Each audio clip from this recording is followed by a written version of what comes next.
है, तो आइए इसे समझते हैं। आज की इस आधुनिक दुनिया में ना हमारे पास असीमित कंप्यूटिंग पावर है। हाँ, वो भी बिल्कुल हमारी उंगलियों के इशारे पर। बिल्कुल। चाहे एआई मॉडल्स को ट्रेन करना हो या फिर जटिल डेटाबेस को संभालना, लेकिन हम अक्सर सॉफ्टवेयर की इन असीमित संभावनाओं में इतने खो जाते हैं कि हम उस बुनियादी हार्डवेयर को ही भूल जाते हैं जो इस पूरे माया जाल को असल में मुमकिन बनाता है। एकदम सही। और आज की इस गहन चर्चा का विषय ठीक यही है। हम डिकोड करने वाले हैं डिजिटल दुनिया के उन अदृश्य और अमूर्त लॉजिक विचारों को जो भौतिक सिलिकॉन माइक्रोचिप्स में बदलते हैं। ये एक बहुत ही दिलचस्प विषय है ना? और आज जो स्रोत हमारे पास है वो है from logic to layout the Microwind design flow नामक एक बेहद तकनीकी और विस्तृत लेख। हाँ, और इस स्रोत के जरिए हम बहुत गहराई में जाने वाले हैं। हमारी इस चर्चा का मुख्य मिशन ये समझना है कि कैसे एक शुरुआती बूलियन विचार, जो मतलब महज 0 और 1 के गणित पर आधारित होता है, वो विजुअल सिमुलेशन टूल्स के माध्यम से लेआउट की इतनी जटिल प्रक्रिया से गुजरकर दुनिया बदलने वाली तकनीक बन जाता है। यहाँ जो बात सबसे दिलचस्प है वो ये है कि सेमीकंडक्टर इंजीनियरिंग में इन लॉजिक विचारों की कल्पना करना कोई हवाई बात नहीं है। ये सिर्फ एक सैद्धांतिक अभ्यास नहीं है। हाँ, क्योंकि अंत में तो उसे एक असली चिप पर ही उतारना है। बिल्कुल। जब हम चिप डिजाइन की बात करते हैं तो सबसे बड़ा खेल पीपीए का होता है, यानी परफॉर्मेंस, पावर और एरिया। इन तीनों को अनुकूलित करना ही सबसे बड़ी चुनौती होती है। तो मतलब स्रोत भी यही स्पष्ट करता है कि एक बेहद अमूर्त विचार को जब भौतिक सिलिकॉन पर उतारा जाता है तो इंजीनियरों को हर एक नैनोमीटर का हिसाब रखना पड़ता है। एकदम। ये सिर्फ इस बात का परीक्षण नहीं है कि कोई सर्किट काम कर रहा है या नहीं, बल्कि इस बात का भी है कि क्या वो भौतिकी के कड़े नियमों के भीतर रहकर अपना काम कुशलता से कर सकता है या नहीं। तो चलिए इस यात्रा को शुरू से शुरू करते हैं। हम सभी जानते हैं कि इन्वर्टर्स या नैंड गेट्स और फ्लिप फ्लॉप्स लॉजिक स्तर पर कैसे काम करते हैं। वे बुनियादी बूलियन ऑपरेशंस हैं। हाँ, बेसिक डिजिटल लॉजिक जो हम किताबों में पढ़ते हैं। लेकिन लॉजिक से लेआउट की इस यात्रा का पहला पड़ाव भौतिक नहीं होता, ये सिमेंटिक होता है। स्रोत के अनुसार सिलिकॉन पर कुछ भी उकेरने से पहले DSCH यानी डिजिटल स्कीमेटिक नामक टूल का उपयोग किया जाता है। और ये DSCH बहुत ही अहम कदम है। मैं इसे ऐसे सोच रही थी जैसे घर बनाने से पहले कागज पर एक ब्लूप्रिंट बनाया जाता है। बहुत ही सटीक उदाहरण है।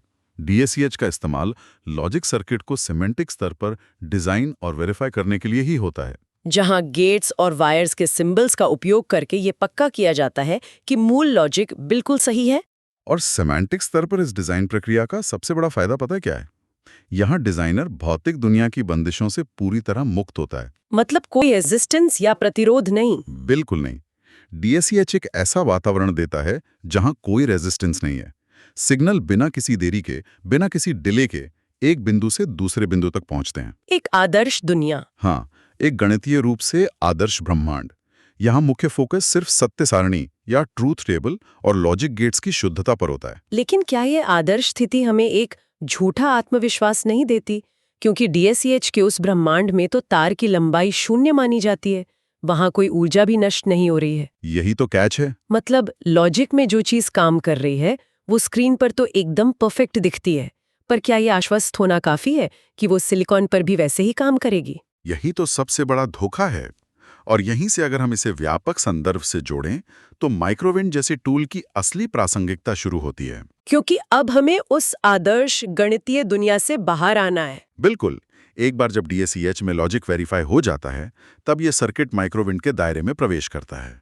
ये वो मोड़ है जहां हमारा डिजाइन वास्तविक दुनिया की कठोर भौतिकी से रूबरू होता है। तो माइक्रोविंड असल में इन सिमेंटिक डायग्राम्स को असली दुनिया के सिलिकॉन लेआउट में बदल देता है। हाँ, यानी जो चीज अब तक स्क्रीन पर एक साधारण सा D शेप का इंड गेट दिख रही थी, अब वो ये तय करने लगती है कि भौतिक रूप से सिलिकॉन के टुकड़े पर उसे कितनी जगह मिलेगी और वो किन किन परतों या लेयर्स से होकर गुजरेगी। यहाँ जो बात सच में बेहद दिलचस्प हो जाती है वो ये है कि DSCH से माइक्रोविंड में ये जो ट्रांजिशन है, ये केवल एक आकार बदलने की प्रक्रिया नहीं है। नहीं, ये एक पूरी तरह से नई भाषा में अनुवाद है। एकदम सही। अगर हम स्रोत के विशिष्ट उदाहरणों को देखें तो हम जानते हैं कि एक साधारण इन्वर्टर लॉजिक डायग्राम में सिर्फ एक त्रिकोण और एक छोटे से बिंदु के रूप में दिखता है। हाँ, एक बहुत ही बेसिक सिंबल। लेकिन जब हम माइक्रोविंड के लेआउट में जाते हैं तो वो एक जटिल सीमॉस या complementary metal oxide semiconductor structure बन जाता है। इसमें एनवेल, पी सबस्ट्रेट, पॉलीसिलिकॉन के गेट्स और मेटल के कॉन्टैक्ट्स की कई परतें शामिल हो जाती हैं। बिल्कुल। लॉजिक से लेआउट में बदलने का असल मतलब यही है कि हर लॉजिक गेट को अंततः इन विशिष्ट सीमॉस ट्रांजिस्टर लेआउट्स में ढालना ही पड़ता है, जो कि बहुत ही जटिल प्रक्रिया है। और जब ये लेआउट तैयार होता है तो DRC यानी डिजाइन रूल चेकिंग एक बहुत बड़ी भूमिका निभाती है। फैब्रिकेशन के नियमों की वजह से। हाँ, सिलिकॉन फैब्रिकेशन के कुछ सख्त नियम होते हैं, जैसे 2 पॉलीसिलिकॉन तारों के बीच कम से कम कितनी दूरी होनी चाहिए, या एक मेटल लेयर की चौड़ाई कितनी होनी चाहिए। और अगर गलती हुई तो अगर लेआउट इन नियमों का थोड़ा सा भी उल्लंघन करता है तो फैब्रिकेशन के दौरान चिप शॉर्ट सर्किट हो जाएगी, पूरी मेहनत बर्बाद। बाप रे। और जब हम इन सीमॉस लेआउट्स को देखते हैं तो असली चुनौती सिर्फ उन्हें स्क्रीन पर फिट करने की नहीं होती, सबसे बड़ी जंग तो राउटिंग और प्लेसमेंट की होती है। प्लेसमेंट और राउटिंग ही तय करते हैं कि चिप कितनी अच्छी चलेगी। हाँ, प्लेसमेंट ये तय करता है कि करोड़ों ट्रांजिस्टर चिप पर कहाँ बैठेंगे, और राउटिंग उन सभी को जोड़ने वाली नसों के जाल की तरह है। स्रोत साफ करता है कि सिलिकॉन पर 1 नैनोमीटर की भी बर्बादी का सीधा असर फैब्रिकेशन की लागत पर पड़ता है। ये असल में एक बहुत बड़ा ऑप्टिमाइजेशन का खेल है। मैं समझाता हूँ। मान लीजिए कि 2 ब्लॉक हैं जिन्हें एक दूसरे से बहुत तेजी से डेटा साझा करना है। ठीक है। अगर प्लेसमेंट के दौरान उन्हें चिप के 2 अलग-अलग कोनों में रख दिया गया तो राउटिंग के लिए जो तार इस्तेमाल होगा वो बहुत लंबा हो जाएगा। और लंबा तार मतलब ज्यादा समस्या। बिल्कुल, भौतिकी का नियम कहता है कि तार जितना लंबा होगा उसका पैरासिटिक कैपेसिटेंस और प्रतिरोध उतना ही अधिक होगा। इसका मतलब है कि सिग्नल को उस तार से गुजरने में ज्यादा समय लगेगा। इसी को RC डिले कहा जाता है। तो इसका मतलब है कि एक खराब राउटिंग की वजह से दुनिया का सबसे बेहतरीन लॉजिक डिजाइन भी एक धीमी और सुस्त चिप में बदल सकता है। ये तो बहुत बड़ा रिस्क है।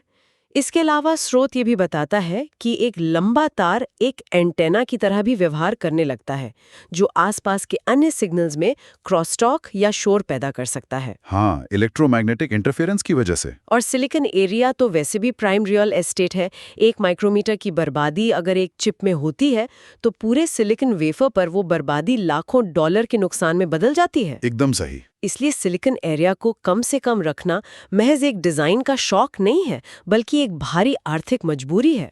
और इसी आर्थिक मजबूरी के कारण चिप निर्माण या फैब्रिकेशन की प्रक्रिया एक हाई स्टेक्स खेल बन जाती है। बहुत उच्च जोखिम वाला काम। हम सब जानते हैं कि एक आधुनिक चिप फैब लगाने में कई अरब डॉलर का खर्च आता है। चिप बनाने की प्रक्रिया बेहद महंगी और महीनों का समय लेने वाली होती है। ऐसा नहीं है कि किसी ने सॉफ्टवेयर कोड लिखा, कंपाइल बटन दबाया और देख लिया कि कोड चल रहा है या नहीं। हाँ, इसमें कंट्रोल Z नहीं होता। फैब्रिकेशन के दौरान मास्क स्पिन की लागत ही लाखों डॉलर में होती है। और अगर डिजाइन में कोई भौतिक या टाइमिंग की गलती रह गई तो वो चिप बेकार हो जाती है और वो सारा पैसा पानी में चला जाता है। यहीं पर स्रोत के अनुसार माइक्रोविंड की असली ताकत सामने आती है, और वो है सिमुलेशन। सिमुलेशन ही वो ब्रह्मास्त्र है जो हमें बचाता है। हाँ, सिमुलेशन वो प्रक्रिया है जो इंजीनियरों को बिना एक भी डॉलर खर्च किए सिलिकॉन की असली दुनिया का भविष्य देखने की क्षमता देती है। माइक्रोविंड के जरिए चिप के भौतिक निर्माण से पहले ही कई कड़े परीक्षण किए जाते हैं। स्रोत विशेष रूप से 3 प्रमुख सिमुलेशन परीक्षणों पर जोर देता है। Timing analysis, signal behaviour visualisation और पावर एस्टिमेशन। बिल्कुल। तो चलिए सबसे पहले टाइमिंग एनालिसिस की बात करते हैं। जब हम इसकी बारीकियों में उतरते हैं तो ये किसी चमत्कार से कम नहीं लगता। आज के आधुनिक प्रोसेसर 3 गीगाहर्ट्ज या उससे भी तेज गति पर काम करते हैं। बहुत तेज। इसका मतलब है कि चिप के अंदर जो कुछ भी हो रहा है वो पिकोसेकंड्स के पैमाने पर हो रहा है। तकनीकी दुनिया में 1 पिकोसेकंड की देरी इंसानी दुनिया में किसी अहम मीटिंग में 10 साल की देरी से पहुंचने के बराबर है। ये तुलना बिल्कुल सटीक है। 10 साल की देरी, तब तक सब कुछ खत्म हो चुका होता है। बिल्कुल। टाइमिंग एनालिसिस में हमें सेटअप टाइम और होल्ड टाइम जैसी चीजों का बहुत ध्यान रखना पड़ता है।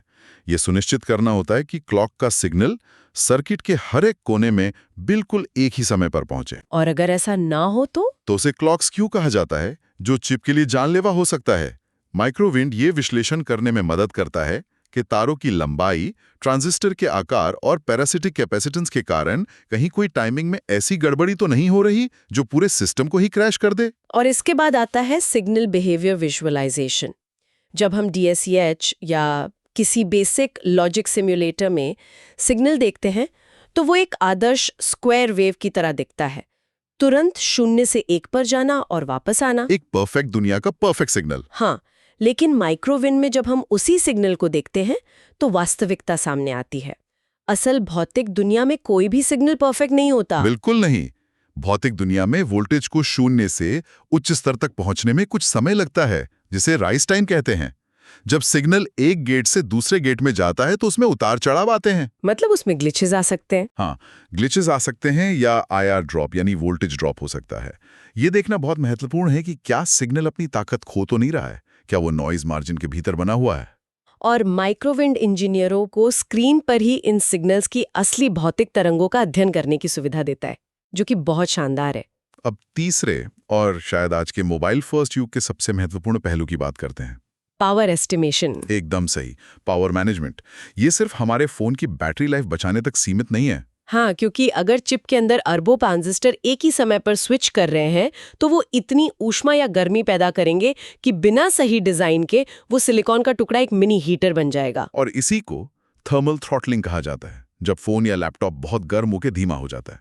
बिल्कुल। पावर एस्टिमेशन में दो मुख्य चीजें मापी जाती हैं। एक है डायनामिक पावर, जो तब खर्च होती है जब ट्रांजिस्टर स्विच कर रहे होते हैं, और दूसरी है लीकेज पावर। लीकेज पावर जो तब भी खर्च होती है जब ट्रांजिस्टर्स कुछ नहीं कर रहे होते। हाँ, जैसे जैसे ट्रांजिस्टर्स का आकार सिकुड़ रहा है, लीकेज पावर एक बहुत बड़ी चुनौती बनती जा रही है। माइक्रोविन जैसे टूल्स ये पहले से ही अनुमान लगा लेते हैं कि सर्किट का कौन सा ब्लॉक कितनी ऊर्जा की खपत करेगा और कहाँ हीट मैप सबसे ज्यादा लाल होगा। तो इन तीनों सिमुलेशन, टाइमिंग, सिग्नल बिहेवियर और पावर की मदद से इंजीनियर उन कमियों को समय रहते पकड़ लेते हैं, जिन्हें अगर सिलिकॉन बनने के बाद खोजा जाता तो शायद पूरी कंपनी दिवालिया हो सकती थी। बिल्कुल, ये सिमुलेशन टूल्स अरबों डॉलर बचाते हैं। अब इन सब जटिलताओं पर बात करने के बाद एक व्यापक सवाल ये उठता है कि स्रोत ने विजुअल लर्निंग और इस तरह के सिमुलेशन टूल्स के शैक्षिक प्रभाव पर इतना जोर क्यों दिया है। आखिर ये सब टेक इंडस्ट्री को फॉलो करने वालों के लिए इतना प्रासंगिक क्यों है? इसकी प्रासंगिकता सीधे तौर पर भविष्य के हार्डवेयर इंजीनियरिंग की मांग से जुड़ी है।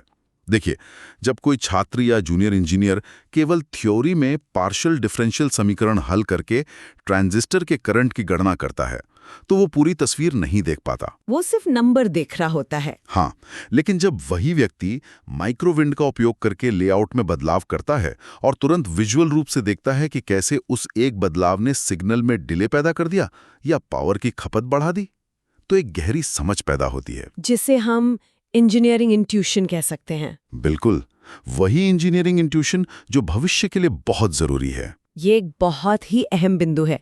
हम देख रहे हैं कि एआई मॉडल्स का आकार हर कुछ महीनों में दोगुना हो रहा है। 5G के बाद 6G नेटवर्क की ओर कदम बढ़ाए जा रहे हैं। और ऑटोमोटिव चिप्स की मांग तो आसमान छू रही है। हाँ, गाड़ियों में भी अब चिप्स ही चिप्स हैं। इन सब तकनीकों के पीछे कोई जादू नहीं है। इनके पीछे अत्यधिक कुशल और ऑप्टिमाइज्ड चिप्स हैं। और ऐसे चिप्स बनाने के लिए हमें ऐसे इंजीनियरों की भारी फौज चाहिए जो केवल बुलियन लॉजिक न जानते हों, बल्कि जो इस लॉजिक से लेआउट तक की जटिल भौतिक यात्रा के उस्ताद हों। और स्रोत यही स्पष्ट करता है कि माइक्रोविंड केवल एक सॉफ्टवेयर टूल नहीं है, ये उस कौशल अंतर या स्किल गैप को पाटने का एक अहम जरिया है। ये एक ऐसा प्रशिक्षण का मैदान है जो अकादमिक सिद्धांतों और फाउंड्री रेडी इंडस्ट्रियल डिजाइन के बीच का पुल बनता है। ये अगली पीढ़ी के सेमीकंडक्टर इंजीनियरों को उन भौतिक चुनौतियों के लिए तैयार कर रहा है जिनका सामना उन्हें असल सिलिकॉन फैब्स में करना होगा। तो इस सब का क्या अर्थ है? अगर हम इन सभी कड़ियों को जोड़ें तो हम देखते हैं कि चिप डिजाइन की यात्रा कितनी शानदार और जोखिम भरी है। बहुत ही जोखिम भरी। इसकी शुरुआत डीएसएच के उस आदर्श सिमेंटिक ब्रह्मांड में एक शुद्ध गणितीय और बूलियन विचार से होती है। वहां से यह लॉजिक वास्तविक दुनिया में माइक्रोविंड के जरिए भौतिक लेआउट का रूप लेता है, जहां एनवेलपी डिफ्यूजन और मेटल की परतों के बीच 1 मिलीमीटर की भी जगह के लिए संघर्ष होता है।